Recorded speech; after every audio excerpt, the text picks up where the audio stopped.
চট্টগ্রামের মিরসরাইয়ে পিঠা উৎসব ও আনুষ্ঠানিক সাংস্কৃতিক অনুষ্ঠান হয়েছে। সোমবার দুপুরে জোরারগঞ্জ মহিলা কলেজে এ আয়োজন হয়। এ সময় ছাত্রীরা পিঠাপুলি সহ ফুচকা ও ঝালমুড়ির পসরা সাজিয়ে বসেন।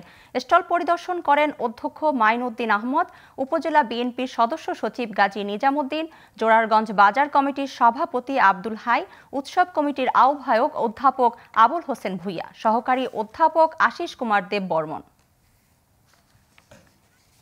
আমাদের এখানে অনেক ধরনের স্টল সাজানো হয়েছে। এখানে আমরাও সাজিয়েছি অনেক কিছু, জামাই পিঠা, তারপরে সুইট রোল, তারপরে সবজি পিঠা ইত্যাদি ইত্যাদি অনেক কিছুই রয়েছে। তারুণ্যের উৎসব 2025 পালন করার জন্য আমাদেরকে পরামর্শ এবং নির্দেশনা দিয়েছেন।